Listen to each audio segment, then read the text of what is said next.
Muchos cristianos, o debiera decir, muchas personas que se consideran cristianas, tienden a juzgar a aquellos que están trabajando en la obra del Señor.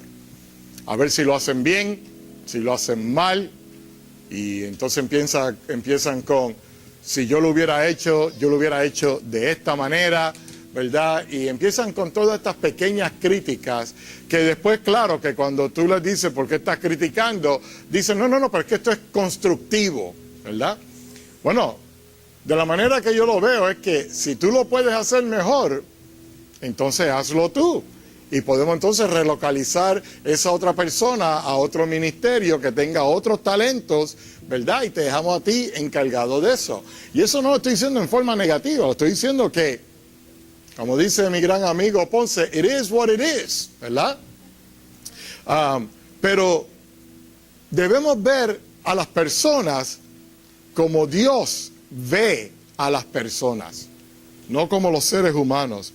Las iglesias de hoy en día se están vaciando, y no solamente porque muchas personas dicen, es que no tienen este programa, o no tienen aquel otro programa, o no están satisfaciendo mis necesidades, ¿verdad? No es solamente por eso que la iglesia se está vaciando. La iglesia se está vaciando porque la iglesia ha dejado de ser la iglesia. Por eso es que la iglesia se está vaciando. Porque la iglesia ha dejado que instituciones seculares tomen la posición y el control y la responsabilidad de lo que era la iglesia.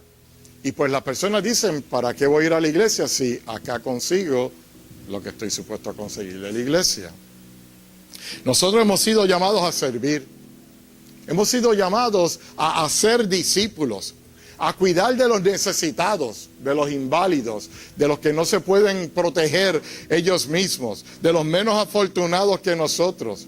Nosotros debiéramos estarnos enfocando en el que necesita y no en nosotros mismos. Porque obviamente Dios te ha bendecido. Así que tú debes ser bendición para otros y no bendición para ser bendecido.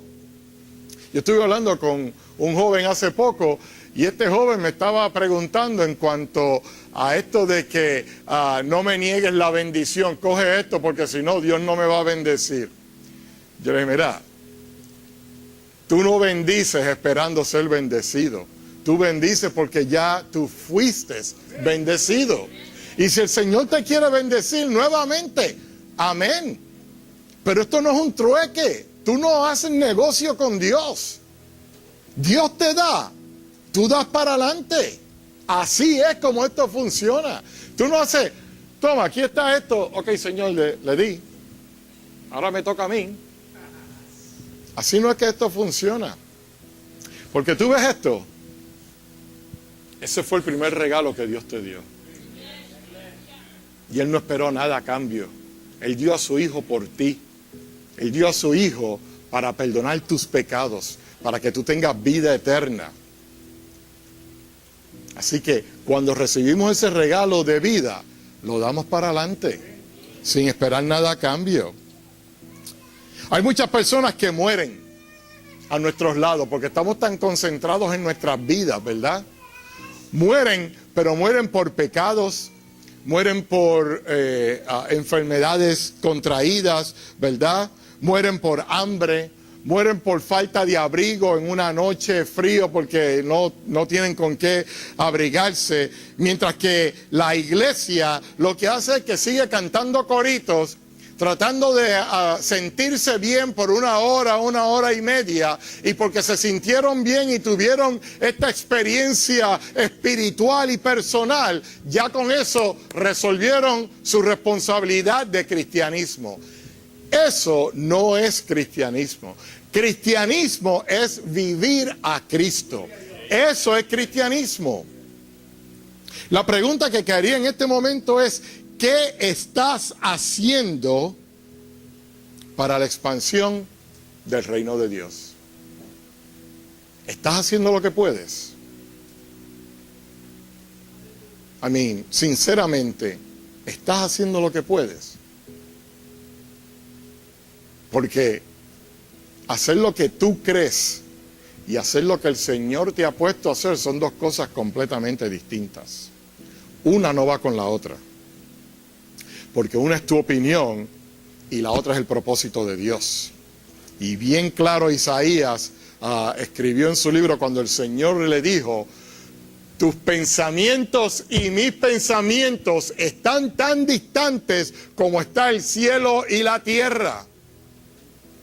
Así que cuando tú crees que estás haciendo algo bien, tú debieras preguntarte si eso es lo que el Señor quiere que tú estés haciendo, no lo que tú crees que debe estar haciendo. En una ocasión Jesús fue invitado por un leproso, y de esto estábamos hablando el viernes en la oración. El ser invitado por un leproso, usted diría, ok, pues lo invitó un leproso. Pero es que el leproso era rechazado por la sociedad. Nadie quería acercarse al leproso. No quería tocarlo. Pero no solamente Jesús acepta la invitación, Jesús fue a la casa del leproso. Y dice la Biblia que lo hizo mientras los oficiales de la iglesia, del templo, lo estaban velando y confabulando para matarlo. Porque ahora Jesús vino a hacerse inmundo por estar en asociación con un leproso. Pero lo lindo de esto es que no solamente Jesús aceptó la invitación del leproso, Jesús trajo a sus discípulos con él. Y yo no sé cuántos de ustedes aquí se consideran discípulos del Maestro. Yo me considero discípulo del Maestro. Y si el Maestro me dice a mí, aquí es donde yo quiero que tú vayas, lo único que yo voy a decir es, amén. Porque no me voy a poner a pelear con Dios. Ya yo estuve peleando con Dios muchos años de mi vida. Perdí. Él ganó. Aquí estoy sirviéndole. Porque yo descubrí que cuando tú peleas con Dios, olvídate que vas a perder. Vas a perder. Pero cuando peleamos en contra del enemigo de nuestras almas, vamos a ganar. Porque ya Jesús venció al mundo. Aleluya. Jesús se juntaba con los marginados por la sociedad, con aquellos que la misma religión no miraba, la misma religión que los ponía aparte, porque los leprosos tenían su propia colonia en el tiempo de Jesús y no podían estarse juntando con la gente de la ciudad. Pero estos mismos religiosos se sentían bien porque habían marginado a un grupo que sabía que el resto de la sociedad no quería trabajar con ellos, ni bregar con ellos, ni estar en contacto con ellos. Así que los religiosos del tiempo se sentían bien de que no tenían que servir a nadie. Y hay veces que eso pasa hoy en día en las iglesias. Tenemos muchos religiosos que, oye, porque se paran en el altar se creen que son santísimos. Cuando Jesús murió, dice la palabra, que el velo del templo, la cortina que separaba el lugar santo del lugar santísimo, quedó roto. ¿Tú sabes por qué? Porque ya tú puedes ir directamente al Padre a través de Jesucristo. Porque Jesucristo lo dijo, yo soy el camino, yo soy la verdad y yo soy la vida y nadie va al Padre si no es por mí. Así que tú rezarle a un santo, estás perdiendo tu tiempo. Ir donde un hombre para que te perdone tus pecados, estás perdiendo el tiempo, porque ese hombre no murió por ti, Jesús murió por ti. El pasaje bíblico de hoy nos relata una mujer y un perfume de gran valor. Y estoy seguro que algunos de ustedes dirán, ya yo sé la historia. Sí, yo la he leído un montón de veces. Yo me acuerdo que eso yo lo oía en la escuela dominical desde que yo era así, de chiquito. Pero la pregunta es, si has escuchado ese mensaje, si has leído ese versículo en tantas ocasiones, ¿Qué tú estás haciendo que se pueda comparar a lo que hizo esta prostituta con Jesucristo? Si lo has leído, lo has escuchado, ¿te ha servido de inspiración? ¿Te ha servido a motivarte a dar todo lo que tienes por el Maestro, aunque te quedes sin nada?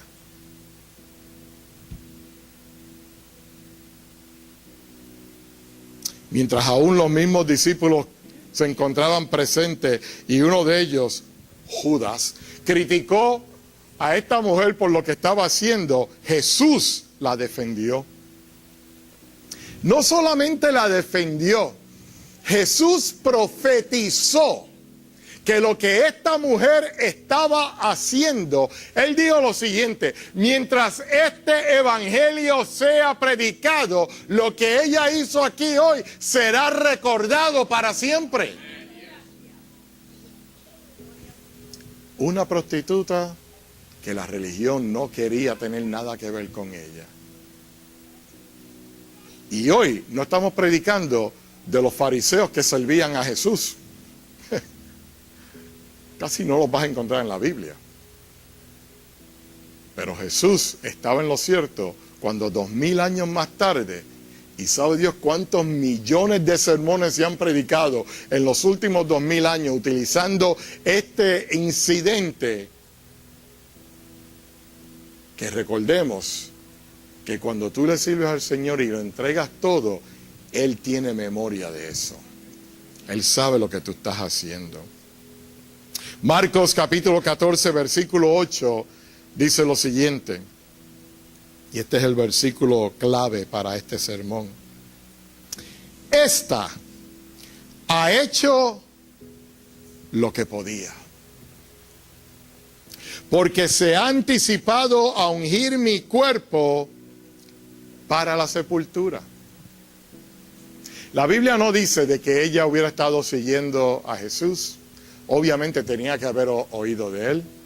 Pero Jesús recientemente acababa de profetizarle a sus discípulos de que su tiempo era corto, de que él iba a morir.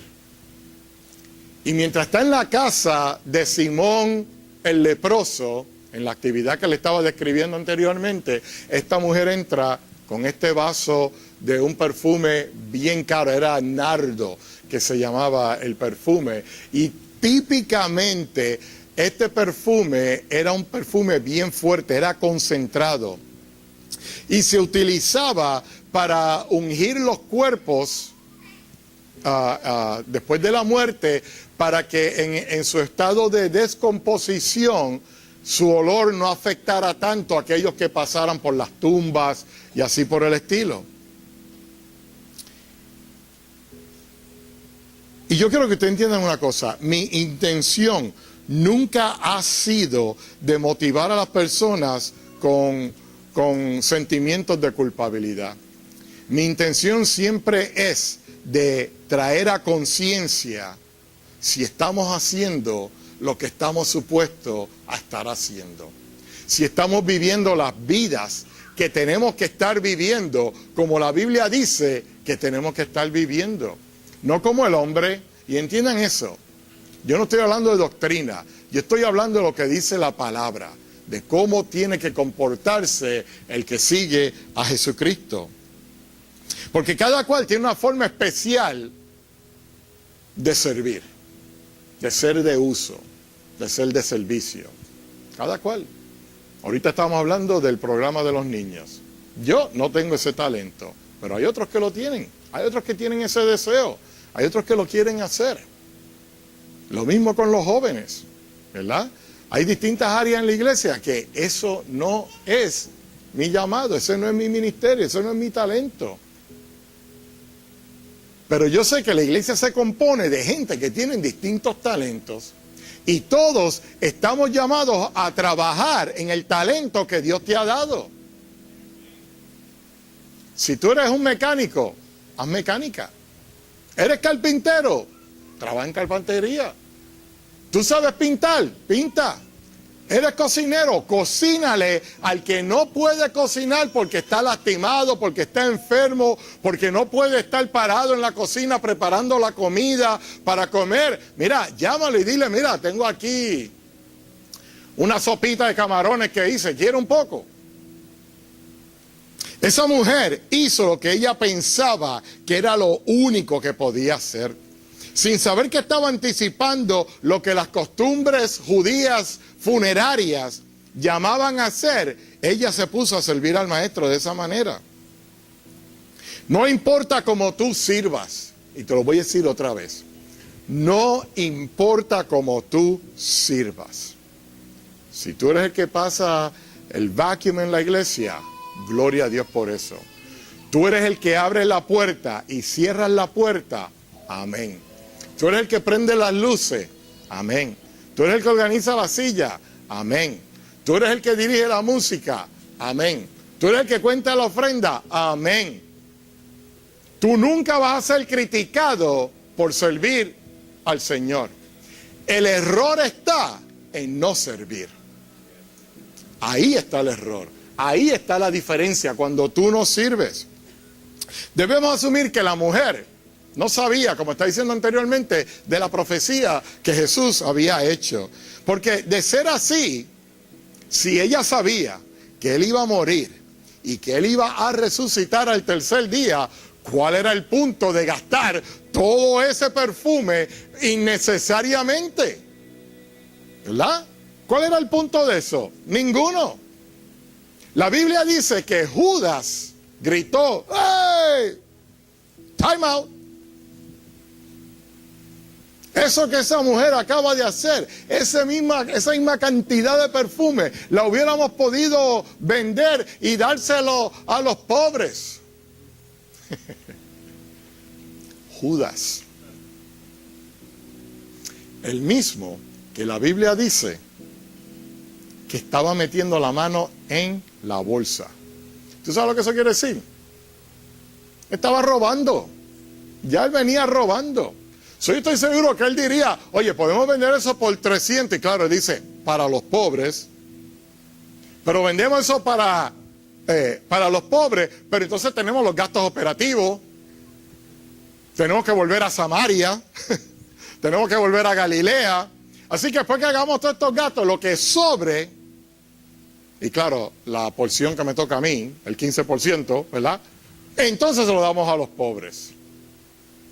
Muchas personas en las iglesias tienen grandes ideas, pero a veces tienen agendas negativas detrás de esas ideas, de cómo es que ellos se pueden beneficiar y no el ministerio, no el reino de Dios. Buscan grandeza, buscan soberanía, buscan ser reconocidos y se olvidan que nuestro maestro dejó todo, su trono de gloria, para venir a servir. Y nosotros estamos llamados a servir. No sé cuántas veces yo digo esto, pero lo voy a seguir repitiendo hasta que yo deje de respirar. Hemos sido llamados a servir. La pregunta que yo te hago es, ¿cómo tú quieres ser recordado? ¿Cómo tú quieres ser recordada? ¿Tú quieres ser recordado o recordada como el gran o la gran sierva de Dios, que no escatimó, que cuando el Señor dijo te necesito, tú dijiste aquí estoy, Señor? Que cuando el Señor te abrió una puerta, tú no dijiste, ay, Señor, no lo puedo hacer porque mis hijos están pequeños todavía. Señor, no lo puedo hacer porque el itinerario del trabajo no me lo permite. Si el Señor está abriendo la puerta, crúzala. Porque Él se va a encargar de tus hijos, se va a encargar de tu trabajo, se va a encargar de tus finanzas, se va a encargar de todo. En Proverbios dice que tú haces planes, pero Dios hace el camino. Planea, no hay nada malo con planear, pero entrégale tus planes al Señor y Él los va a hacer perfectos. Y toda la gloria es para Él. Toda la gloria es para Él. Hasta donde yo sé, Jesús siempre exaltó a los que sirven. A los que se creían grandes, a los que se creían famosos, a los que pensaban que se visten mejor que nadie y caminan con este aire alrededor de la gente, como que casi no pisan el suelo, como que flotan. La Biblia describe a los fariseos y a los saduceos con una vestimenta que los distinguía del resto de la sociedad, del resto de la comunidad. Pero Jesús, cuando fue arrestado, Él era tan común entre la gente, Él se vestía como la gente, que los mismos líderes del templo, que ya venían hacía rato por 3 años investigándolo, chequeándolo, mandando espías, haciendo preguntas, tratando de hacerlo caer en trampas con distintas preguntas filosóficas, teológicas, religiosas. Esa misma gente le pidieron a Judas que pudiera identificar a Jesús con un beso. Porque Jesús se veía como todo el mundo. No tenía una ropa especial. Y yo estoy seguro que Jesús tenía que verse rudo. Porque su profesión era carpintero. Vamos a empezar por eso. Carpinteros no trabajan en oficinas. A menos que no sea un capataz de un proyecto, ¿verdad? Que trabaja con el ingeniero directamente y él que dice, ¡hey! Pero Jesús era carpintero y Jesús caminaba. Yo imagino que tenía que tener un pelo recio, bien quemado por el sol, y se veía como todo el mundo. Y estoy seguro que olía como todo el mundo. La Biblia dice que él sería sin atractivo, para que eso no fuera una influencia para seguirlo. O sea que todos estos retratos de Jesús que usted ve colgado en las paredes de las casas de mucha gente, que parece un modelo de Maybelline o de Revlon o algo así por el estilo, yo estoy seguro que esa no es la descripción de Jesús. Jerónimo, el gran Jerónimo. A Jerónimo se le atribuye la traducción de la Vulgata. Si usted no sabe lo que es la Vulgata, venga los miércoles y va a saber lo que es la Vulgata. ¿Ok? No se lo voy a decir aquí, tiene que venir los miércoles para saberlo. Pero a él se le atribuye la Vulgata. Y Jerónimo, reconociendo la grandeza de Dios, reconociendo que no somos dignos del perdón ni la misericordia de Dios, que no somos dignos del amor de Dios, escribió lo siguiente en una ocasión: mi alma se regocija por la grandeza de mi Dios, y mi alegría es tal que me hace llorar. Yo no sé cuántos de ustedes han tenido un momento de alegría tan grande que se les salen las lágrimas, porque no pueden creer que esto está sucediendo. Continúa la cita. Al igual que Ruth, cuando trató de hablar, yo me echo a llorar.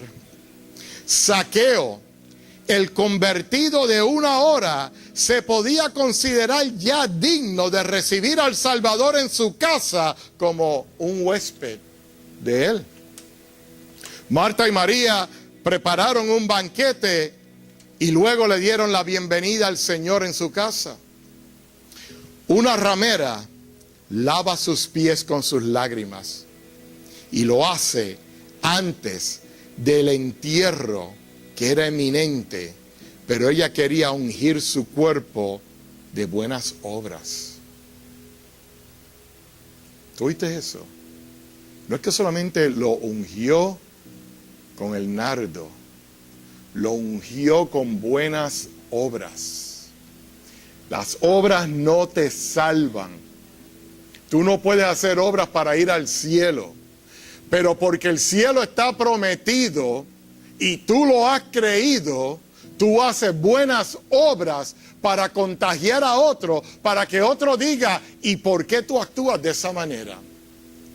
Porque esa es la puerta que tú necesitas para decir, porque Cristo transformó mi vida.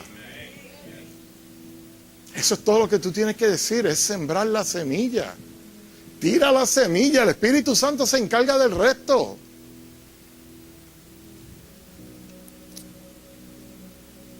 Jerónimo termina diciendo, Simón el leproso invita al maestro con sus discípulos y no fue rechazado.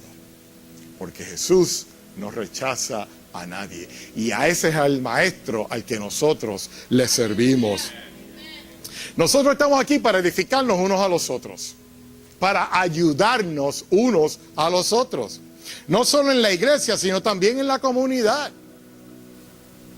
¿Qué estás haciendo? ¿Qué estás haciendo?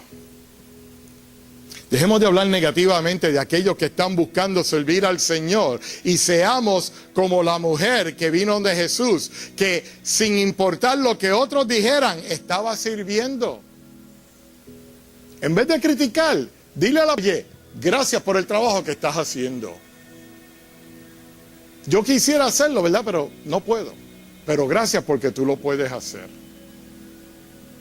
No hay nada malo con decirle a alguien, good job, buen trabajo. No hay nada con decir gracias. Con decir gracias.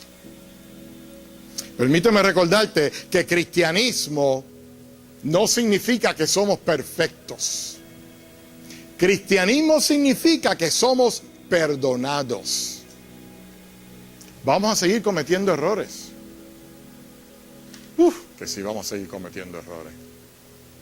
Lo importante es aprender para no cometer los mismos errores, ¿verdad? Porque ¿qué dice la palabra en Hebreos?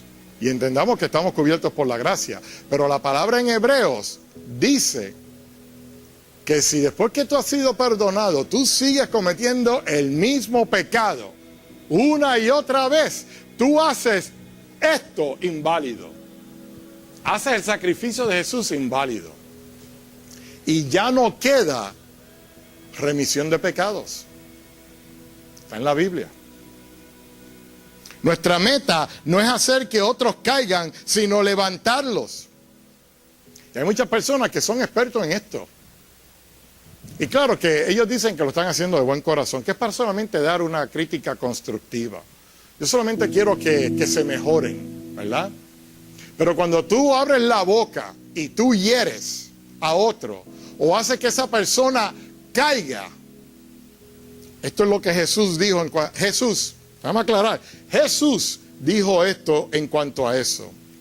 Y cualquiera que haga tropezar a alguno de estos pequeños que cree en mí, mejor le fuera que se colgase al cuello una piedra de molino de asno y que se hundiese en lo profundo de la mar. Ahí no hay ni un amén.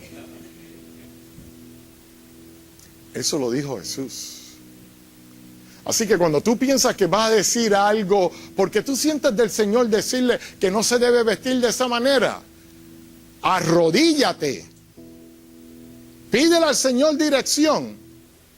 Pregúntale al pastor si esto es debido. Y entonces, si el Señor dice que sí, amén. Pero no lo hagas por tu cuenta. No lo hagas por tu cuenta. Porque vas a herir. En vez de levantar, vas a aplastar. A eso no es lo que hemos sido llamados. Nuestra responsabilidad está en amar a Cristo y amar la comunidad. Ese fue su mandamiento. No que sigas las reglas de la iglesia, no que sigas las doctrinas, no que sigas los mandamientos establecidos por los hombres. Él quiere que tú le sirvas a Él. Y cuando tú le sirves a Él, tú sirves a otro, porque eso viene unido al amor que Él puso en tu vida. Seamos ejemplo a otras iglesias. Y lo voy a decir otra vez, seamos ejemplo a otras iglesias en esta ciudad.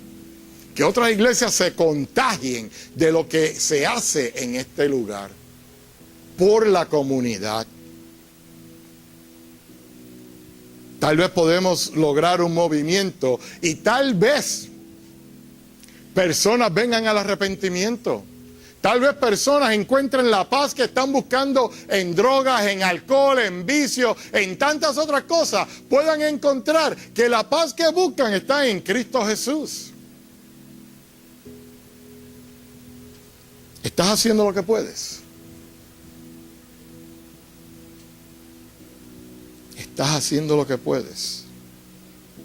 El Evangelio no es solamente coger un montón de palabras, ponerlas juntas y predicarle a alguien. Eso no es el Evangelio. Si usted cree que eso es el Evangelio, a usted le enseñaron mal. El Evangelio es un estilo de vida. El Evangelio es reflejar a Cristo. Cuando Él dijo, y este Evangelio será predicado a todas las naciones, ¿de qué tú crees que Él estaba hablando? De Él, del amor que Él tuvo, del sacrificio que Él tuvo, de la victoria que tuvo sobre la muerte, que resucitó al tercer día, que tus pecados son perdonados si vas a Él, que Él es el camino, la verdad y la vida. Ese es el Evangelio. No son las reglas. Es vivir a Cristo en todo el sentido de la palabra, en hacer cosas que a veces no hacen ni sentido, porque el mismo Pablo lo dijo, este evangelio es locura para el que no lo entiende.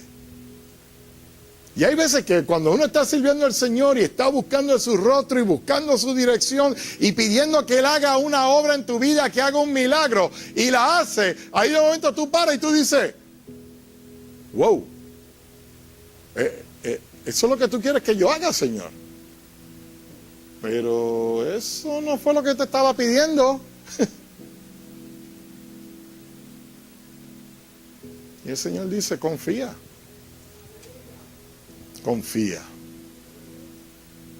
Si yo lo he puesto en tu mente y en tu corazón, confía. Porque Él cuida de los suyos. No he visto al justo desamparado, ni su simiente que mendigue pan. Así que, ¿por qué preocuparse? ¿Por qué preocuparse? La pregunta que te quiero dejar con esto en esta mañana es, ¿estás haciendo lo que puedes o estás haciendo lo que quieres?